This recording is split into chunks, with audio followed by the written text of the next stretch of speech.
sur Balgo, sur une petite surface également. Juste comme ça, par rapport à Thibaut, on a essayé de compiler ensemble quelques données similaires pour que ce soit comparable entre son exploitation qui a 3 ans et la mienne qui est à la fin de la première année. C'est vrai que ça va être un petit peu différent quand même. Je suis allé plus vite que lui, mais on va le voir ça au fur et à mesure des diapos. Donc du coup, moi je suis installé sur Balgo, 72 arts. J'ai aujourd'hui 21-22 arts cultivés et à l'issue, sur la fin, à peu près entre 28 et 30, aux alentours de 30 arts, donc à peu près ce qu'a Thibaut chez lui. On applique les mêmes techniques, beaucoup de travail à la main. Moi, je suis à peu près bien situé entre une piste cyclable et une route, sachant que le Super U, on voit qui est en bas. La route en vert à gauche est pratiquée par la plupart des gens qui habitent dans les villages alentours pour aller au Super U. Je suis pas très loin du centre du village où j'habite en bleu, donc c'est vrai que c'est pratique. Ça, c'est un petit peu mon profil de sol. Donc on voit, je suis en plaine d'Alsace, c'est très caillouteux, on a à peu près que 40 à 50 cm de sol. En dessous, c'est du caillou, du caillou, du caillou, du caillou, c'est ce qu'on va trouver dans les gravières, quoi. Sinon, sur les 40 à 50 premiers centimètres, il y a aussi du caillou. La bêche, même si vous avez envie, c'est même pas la peine, c'est plutôt la pioche. Pour planter les tomates dans certains endroits, là, cette année, on a utilisé la pioche, on n'avait pas le choix. Donc c'est vrai que c'est pas simple comme terrain. Je vous présente à peu près là ce que j'ai fait depuis le début d'installation. Donc moi j'ai récupéré mes terres en avril 2019 sur lesquelles j'avais mis un engrais vert. Et après je me suis inscrit administrativement en juillet 2019 et j'ai commencé mes premiers semis en janvier. Avec 3 marchés qui se sont installés tout au long de l'année 2020. Et j'ai du coup fini ma saison en octobre, ce qui est assez tôt, mais par contre, bon, c'est la première année, donc j'ai produit ce que j'ai pu produire. J'ai eu beaucoup de démarches administratives en 2019, l'installation technique de l'hiver 2019-2020, et encore une autre partie entre 2020 et 2021. Donc l'implantation des jardins, moi je me suis inspiré de différentes pratiques. Le maraîchage solivant est la plus grosse. La permaculture, c'est pour le design. L'agroforesterie, c'est parce que dans les années à venir, je compte implanter des arbres dans mes planches de culture. Et la microferme, c'est la partie densification, donc qui est également présente dans la permaculture et aussi en MSV. Donc ça, c'est l'exposition. Moi, j'ai un terrain, bon, j'ai pas de pente, mais par contre, il est très long. J'ai dû un peu m'adapter avec cette longueur, parce que 225 mètres de long. Du coup, j'ai organisé mes jardins, donc un petit peu façon permaculture. Sur les extrémités, j'ai décidé de mettre des forêts jardins. Ensuite, le tunnel de 8 par 46, donc on est à peu près sur les 368 mètres carrés. Il est ouvrable sur les côtés. Le chemin d'accès pour arriver au centre du jardin où j'ai en projet d'installer une grange. Pour le moment, c'est juste un conteneur. Vu que ça fait 225 mètres de long, j'ai mis la grange ou le conteneur au milieu. Comme ça, si j'ai des outils à chercher, j'ai autant à parcourir dans un sens que de l'autre. Ça, c'est l'installation qui est en cours. C'est une pépinière que j'ai achetée d'occasion. 4 600 €. Neuve, elle en vaut 80 000. L'inconvénient, c'est qu'il faut le démonter et remonter soi-même. Et ici, en bleu, donc les différents jardins. Il y a 40 planches de culture qui sont réparties sur 3 jardins et demi, parce que sur le dernier jardin, c'est la forêt jardin qui mord un petit peu sur la moitié. Mais j'ai 3 jardins et demi, donc ce qui fait 20 arts de culture. Les surfaces cultivées, c'est sans les passe-pieds. C'est uniquement la surface cultivée pure. Moi, je suis issu d'un domaine technique. Je me suis vachement concentré sur l'installation technique. Ici, c'est toute la description de mon installation d'arrosage. J'ai cherché là-dessus à diminuer mon temps de travail sur l'arrosage en pleine saison. Donc du coup, ce que j'ai fait, en fait, j'ai créé des installations fixes. Tous les points, ce sont des asperceurs fixes. Tout le système d'arrosage est enterré. Donc du coup, on voit que le tout revient à la grange plus tard, mais le système est en place. Et en fait, en un seul et même point, j'ai la commande d'arrosage de toutes mes parcelles. Donc la vanne 1, c'est le jardin 1, la vanne 2, le jardin 2. Donc j'en ferme une, j'ouvre l'autre. En 10 secondes, je passe d'un jardin à l'autre. J'ai pas besoin de me trimballer avec mon système mobile. Et du coup, je minimise la casse également. Par contre, on verra plus tard, l'inconvénient, c'est le prix d'investissement, quoi. J'ai pas oublié non plus de mettre quand même des petites sorties avec ici au milieu, là, avec possibilité de brancher un tuyau si jamais j'ai besoin, quand je fais des semis de carottes par exemple. J'ai besoin d'arroser plus souvent, au moins 2 fois, voire 3 fois par jour, mon semis de carottes qui est sur compost, vu que ça chauffe beaucoup, donc j'ai besoin de beaucoup d'arrosage. Donc ça, c'est réparti assez également dans les jardins. Je travaille également sur couche chaude pour les semis. Donc la couche chaude, c'est on utilise de la litière de cheval qui en décomposition crée de la chaleur, qui en décomposant pardon crée de la chaleur. Donc en bas à droite, c'est la pépinière de semis avec les bacs de couche chaude qu'on a également en haut à droite. Et ça marche plutôt bien. Je suis assez content. Il y a pas mal d'avantages. D'un point de vue économique, donc moi j'ai trouvé 3 marchés. Je suis en train d'y réfléchir parce que 3 marchés c'est quand même énormément de temps quand on est tout seul. Ils sont pas très loin, donc c'est avantageux, dont un qui se trouve dans ma cour à Balgo, donc ça c'est plutôt pas mal. Je réfléchis à peut-être proposer des espèces de paniers repas dans lequel il y aurait déjà en fait une recette avec tous les légumes qui vont avec la recette pour que les gens puissent tester des nouvelles recettes, des nouvelles idées, à voir si ça marche ou pas. Et puis peut-être de la revente aussi sur un magasin local en fait du village.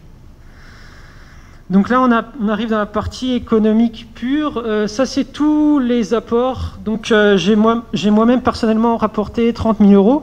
Un premier prêt pour le matériel, donc à la première année de 45 000 € et le prêt TVA qui va avec, que j'ai déjà remboursé d'ailleurs. J'ai eu des subventions région pour le tunnel irrigation et des haies. J'ai mis une haie de à peu près 1000 arbres, arbustes et buissons dans les parcelles. 21 000 € d'avance DJA. La DJA, je l'ai demandé que à partir de maintenant. Donc je suis en attente de validité de mon dossier DJA. La première année, je ne l'ai pas faite. J'y ai quand même eu droit la deuxième année. Et puis j'ai créé également une campagne de financement participatif pour l'installation de la pépinière. J'ai eu 6 900 € et j'attends encore une subvention région pour la pépinière. Tout ça c'est joli, hein, ça fait beaucoup d'argent, les subventions, la DGA et tout ça, mais on ne voit pas, mais c'est énormément de temps passé pour créer des dossiers. Ils vous demandent des devis, il faut que ce soit assez carré, parce que si le devis n'est pas bon, il faut le redemander à un autre, parce que eux vont rembourser en fonction de ce que vous dites au début, et pas en fonction de ce que vous allez, si vous changez d'avis entre-temps, c'est trop tard, quoi. Eux, ils ne vont pas vous rembourser sur les nouvelles factures. Donc autant faire attention à ce que vous demandez au début, et vraiment demander le juste prix en subvention.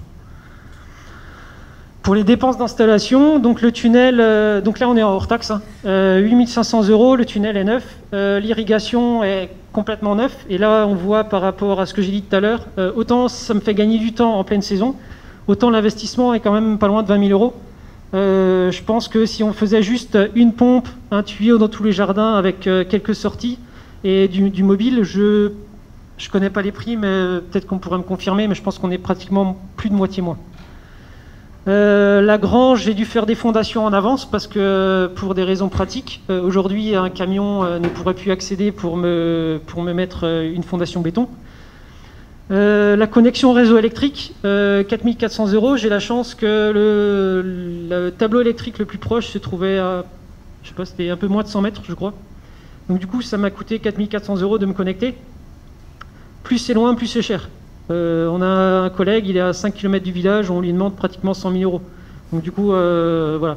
Il faut penser à ça, c'est-à-dire que le jour où vous vous installez, faites attention, où est-ce que se trouve le tableau électrique le plus proche, ou est-ce que vous décidez de prendre une motopompe, qui elle va peut-être faire du bruit, ou peut-être des panneaux solaires qui, elles, de toute façon, seront bien plus chers que mes 4 400 € si j'avais décidé de prendre des panneaux solaires avec batterie.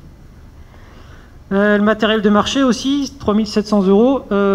La prévisionnelle sur les pépinières, à peu près 16 000 €. Les haies, 6 000 €. J'ai que 2 000 € d'arbres. Après, il faut compter à peu près 2 000 € de paillage. Tout dépend le paillage que vous prenez. Mais il y a à peu près 2 000 € de paillage et 2 000 € de protection. Voilà. Contre, ça peut être les lapins, chevreuils, enfin tout ce qui adore les jeunes pousses. Voilà, ça peut. Enfin, par chez moi, il y a quelques lapins qui traînent dans les coins, donc si j'avais rien mis, je pense qu'ils seraient passés dessus.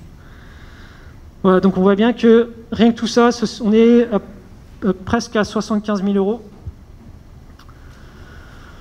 €. Les résultats, ben voilà, comparé à Thibaut, c'est vrai qu'on n'y est pas du tout. Hein. Moi, première année, donc 2019, j'ai pas eu de production, mais c'était moins 8000. Et cette année, en 2020, je suis à moins 15 000, tout en sachant que j'ai fait un chiffre d'affaires de 13 000 euros. Du coup, forcément, ce qui plombe énormément, c'est les investissements. Je vais beaucoup plus vite que d'autres personnes qui s'installent. C'est mon choix. Hein. De toute façon, ça, c'est tout à chacun de décider ce qu'il a envie de faire. C'est vrai que si on regarde Thibaut, sur les 3 ans, il s'est installé progressivement. Moi, les installations sont presque toutes installées là pour fin 2021. Et je cultive pratiquement autant que ce que Thibaut cultive aujourd'hui. Donc c'est vrai qu'il faut aussi prendre ça en compte. Donc à chacun de décider ce qu'il a envie de faire au moment de son installation. Et maintenant, ce qui est plus important justement, c'est que vous devez vous rendre compte que le temps de travail, eh ben, il va avec. Là où Thibaut fait 3400 c'est ça 3800 3800 heures dans l'année, moi j'en ai fait 6600. On voit bien que c'est pas moi tout seul, moi j'ai fait 2400 heures, donc là-dessus on est à peu près cohérent avec ce que fait Thibaut. Mais on voit en bas à droite là, en vert c'est la famille et les amis proches. En jaune, c'est les woofers. Heureusement, merci à eux, hein, heureusement qu'ils sont là, parce que sinon, c'est vrai que j'en serais pas là aujourd'hui. Et après, il y a les stagiaires. Mais ce qu'on peut voir aussi, c'est que autres et administratifs représentent à lui seul à peu près 2200 heures sur l'année. Et je dirais que 85 à 90% de ce temps, c'était pour l'installation. Donc on peut voir que rien que l'installation prend l'équivalent d'un temps plein à l'année. Le jour où vous installez, faites attention comment vous décidez de vous installer.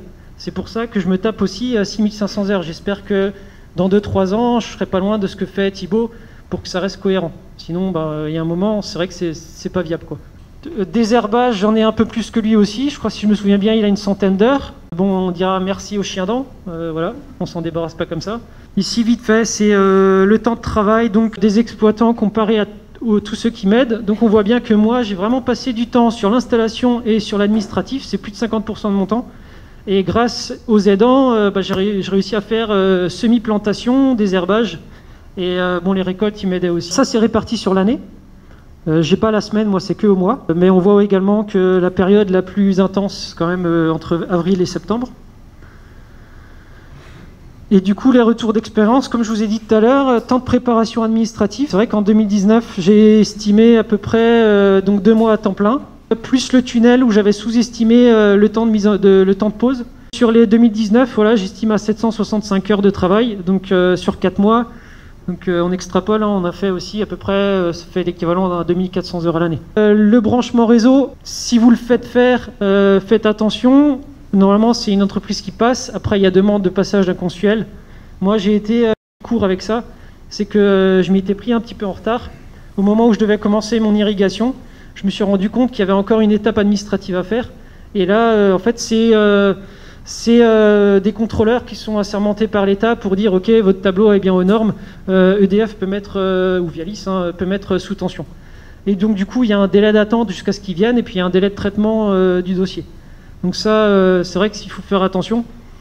Et la préparation anticipée de l'installation, comme je vous ai dit, 2000 heures, à peu près 2000 heures en 2020. C'est vrai que 2000 heures, si on a le temps, même si vous avez un mi-temps à côté, ça vous fait quand même 2000 heures à passer si vous voulez vraiment taper dedans pour être installé correctement. Moi, j'utilise des couches chaudes, donc du coup, là-dessus, c'est vrai que la gestion de la température, c'est important, parce que beaucoup utilisent des nappes électriques. C'est pas comme un thermostat, quoi. On n'augmente pas la température le jour où il fait froid et on la baisse quand il fait chaud. C'est du vivant, comme le sol, donc on va devoir faire énormément attention à ça. Je tâtonne encore. Je commence quand même à comprendre un petit peu le fonctionnement. C'est intéressant parce que du coup, le fumier de cheval, il est gratuit. Et une fois passé, on me le dépose pendant 1 an. Je l'utilise à la fin de l'année, pendant 1 an. Donc ça fait 2 ans. Et à la fin, je le prends et je le mets dans mes parcelles. Là, cette année, je les ai mis dans mes tunnels. Et ça fait de belles couches de compost dans les tunnels. C'est plutôt pas mal. Donc c'est une double utilisation. Et puis du coup, j'ai pas de frais supplémentaires que de la main d'œuvre ou du temps. Par contre, voilà, les inconvénients, c'est que ça peut chauffer beaucoup plus que juste une petite nappe chauffante. Et donc, du coup, on se retrouve avec des plants qui filent, qui vont monter très haut parce que c'est très chaud pour très peu de lumière. Donc, du coup, il y a une grosse gestion là-dessus. Le plan de culture, c'est vrai que ce que dit Thibaut, c'est hyper important pour essayer pour que ça se déroule bien pendant la saison. C'est vrai qu'avoir un plan de culture, c'est top. Par contre, j'ai essayé de m'y mettre avant de commencer, donc en 2019. Et quand je me suis assis, j'ai fait...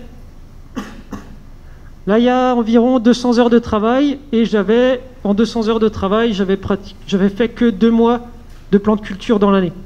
Là, je me suis dit, c'est complètement débile si je veux faire toute une année. Et puis en plus, ça ne veut même pas dire que ça reste comme ça. Alors, ce que j'ai décidé de faire, c'est que les premières années, tout ce que je plante, je le note. Et tout ce que je récolte, je le note. Et d'année en année, je vais peaufiner. À la fin d'année, je me dis, tiens, ça, c'était pas top, donc je vais le modifier. Et je vais tester autre chose.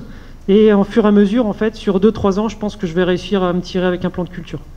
Mais le faire, parce que je fais de la même chose que Thibaut, c'est-à-dire que sur une planche, je peux avoir 2-3 plantes, 2-3 cultures différentes. Sur une planche, j'avais calculé que sur l'année, j'ai fait 7 cultures. Du coup, c'est vrai que c'est compliqué de faire tourner ça, voilà, théoriquement dans la tête, ça va être... on s'arrache, quoi. Ce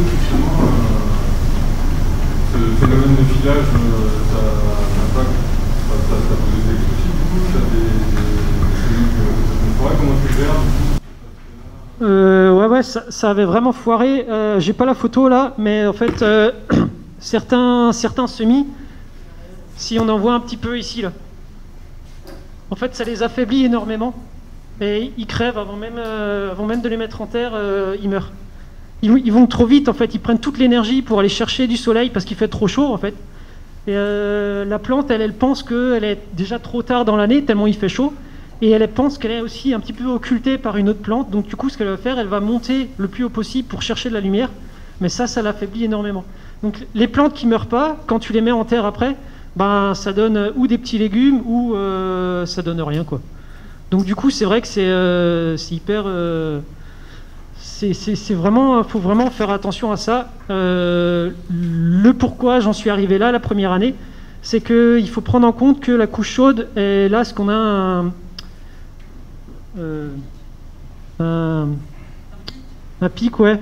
C'est un nom spécial, point de feu, je crois, quelque chose comme ça. Quelque chose avec feu. Maintenant, j'ai perdu le nom. Qui dure un certain temps. Et en fait, j'étais arrivé déjà à un moment dans l'année où je voulais déjà semer. J'avais préparé mes couches chaudes trop tard. Et je me suis dit, tant pis, c'est pas grave, on va voir ce que ça donne. Et ben voilà, le résultat, il est là, quoi. Donc c'est-à-dire que ça, je peux éviter de le reproduire si ma couche chaude, je m'y prends à temps pour la mettre en place. Et donc, éviter ce problème. Oui. Au niveau des pierres sur ton terrain, est-ce que tu as pensé à faire un épierrage ou ça sert à rien qu'en MSB, on apporte du mulch, et ce problème va s'estomper, disparaître? Mais en fait, l'épierrage, j'aurais dû le faire, si j'avais voulu faire ça, j'aurais dû le faire direct la première année. En 2019, quand j'ai repris, j'avais direct mis de l'engrais vert, et je pense que si j'avais voulu le faire, c'était là que j'aurais dû le faire. Mais je pense que, enfin, quand tu vois le profil de sol, vu qu'en dessous, il y a de toute façon de la pierre, c'est vrai que j'aurais enlevé ce qu'il y a au-dessus, sur les 40 premiers 30, je sais pas combien de profondeur ça peut être épierré, mais aujourd'hui, j'ai plus le choix de toute façon. Et ce que je me dis, c'est, comme tu dis, vu que je mets par-dessus de la matière organique, ben, c'est à moi de créer mon sol ou de créer quelque chose qui fait que je puisse travailler avec ces pierres. J'ai pas la photo là, mais par exemple, pour des poireaux, ce que je fais, au lieu de me faire chier à faire un trou pour mettre mon poireau dans le trou, je mets 30 cm de paille, voire même plus. J'ai même utilisé du compost là pour les dernières techniques que je suis en train de tester, que je mets par-dessus la paille, et à travers tout ça, je fais des trous et je pose juste mon poireau dans la paille. Et la dernière fois à l'automne dernier, quand j'ai testé ça, je me suis retrouvé avec des blancs. J'avais certains blancs, j'avais 20-30 cm de blanc, quoi. Donc c'est plutôt une bonne réussite, sachant que la taille moyenne d'un blanc, c'est aux alentours de 15 cm, si tu veux vraiment être carré. Mais après, je pense que ouais, dans la paille, c'est un itinéraire que je suis en train de tester et que je trouve qu'il commence à fonctionner. Voilà. Après, il faut que je trouve des solutions comme ça, j'ai pas le choix. Et pour les carottes ou les racines, eh ben, Ben, c'est à 3 pieds, mais ils les achètent quand même, quoi. Après, c'est de la pédagogie à la vente. Ouais. J'ai un peu que en fait, la repris un ensemble de parcelles en culture auparavant. Oui. Je voulais en fait comment tu es entouré de parcelles en culture auparavant. Comment tu gères ton dynamique? Comment tu gères est-ce que j'estime le voisin, c'est l'ensemble des copains de la parcelle? En fait, la parcelle ici, donc en rouge, c'est moi. Ici, c'est de la prairie. C'est des agriculteurs qui touchent la PAC. Et ici, en fait, c'est mon frère qui est dessus. Il fait des poulets en plein air. Donc voilà, ça va, je gère. Mais dans les futurs proches, j'ai la possibilité de récupérer cette partie.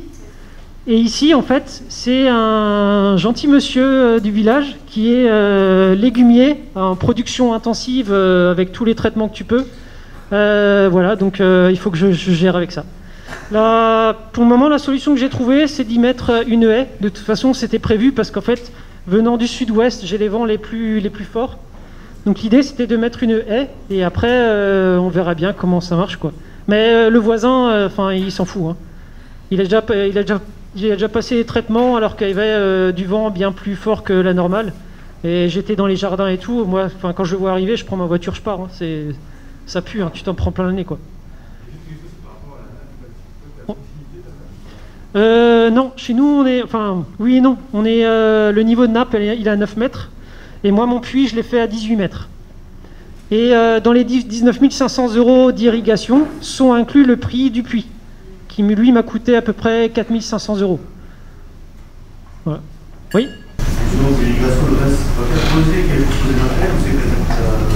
Non, c'est moi qui ai tout posé, ouais. C'est Eglinsdorfer à Colmar et SNK, le fournisseur du tunnel aussi, à Cernay. Ouais, merci. Et en fait, quand je me suis pointé, je lui ai expliqué ce que je voulais, enfin la façon dont je posais mes trucs. Au début, il m'a pris un peu pour un fou.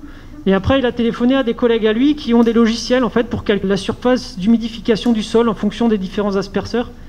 Et il est revenu vers moi, il m'a dit en fait, ta technique, c'est des techniques qui sont en train d'être mises en place un petit peu partout parce qu'on optimise énormément la surface d'humidification du sol. Et il m'a envoyé, il m'a dit du coup, tiens, si tu veux, pour telle taille de jardin, tu as besoin de tel asperceur à tel endroit. Et donc moi j'ai acheté les asperceurs. Avec ça, j'ai eu le débit de un jardin. Et avec le débit du jardin, je suis allé à Eglinsdorfer, j'ai dit bah voilà, moi il faut que je débite à 9 mètres cubeurs. Et dans mon tunnel, il faut que je débite à, je sais plus, je crois que c'était 3,2 mètres cubeurs. Et eux, ils m'ont proposé une pompe, ce qu'on appelle une pompe à variation de vitesse. Donc elle va varier sa vitesse en fonction du débit que je veux. L'inconvénient, c'est le prix d'achat. L'avantage, c'est que sur du très long terme, la pompe, elle a une durée de vie beaucoup plus importante. Je suis en conversion bio. Là, je suis en conversion bio depuis octobre 2019, donc là je suis dans ma 2e année, donc je devrais être normalement pour la saison 2022. C'est sur vos terres, ce que vous faites sur vos terres qui est important. Le reste, le voisin à côté, il ne regarde pas. Quel est le rendement en fait que j'ai fait sur l'année? Mais après, c'est la première année qu'on a pu en réfléchir et puis en fonction des chiffres, Thibaut sort aujourd'hui, j'ai estimé j'ai sorti que 30% de production. Le reste, c'était de la perte. Alors c'était de la perte due à beaucoup de choses. Déjà mon expérience, hein, ça fait beaucoup. On est en semences paysannes. J'ai voulu absolument tester différentes variétés parce que pour moi une variété de légumes n'est pas forcément adaptée à tous les coins. Dans tous les coins de la France, mais voire même ici en Alsace. Hein, ma terre c'est pas la même que chez Thibaut, que chez Benoît ou n'importe qui d'autre. Du coup j'ai testé pas loin de 180 variétés. Et sur ces 180 variétés, cette année je suis descendu à peu près à 120. Parce que par exemple, sur 20 variétés de salade, j'en ai je crois 13 qui n'étaient pas du tout adaptées pour mes terres en plein été. Elles montaient directement en graines. Alors que quand j'en ai discuté avec Thibaut, chez lui, ça se passait très bien. Donc du coup, moi je les ai mis de côté. J'ai eu de la perte aussi due à ça, quoi. Je me suis dit, je vais les tester parce que c'est la première année. Parce que la première année, forcément, tout ce que je produis, si j'avais produit 100%, je ne sais pas si j'aurais pu vendre tout ça, quoi. Parce que le temps de se faire connaître, le temps de s'implanter dans les marchés, on a bien vu le 3e marché, je l'ai eu en août. Donc si j'avais dû attendre août pour tout vendre, je pense que j'aurais eu la moitié de légumes qui auraient pourri sur place. Ça s'appelle le coup de feu. Oui, coup de feu, ouais, c'est ça. Voilà, le coup de feu sur la couche chaude, merci. Voilà, merci bien.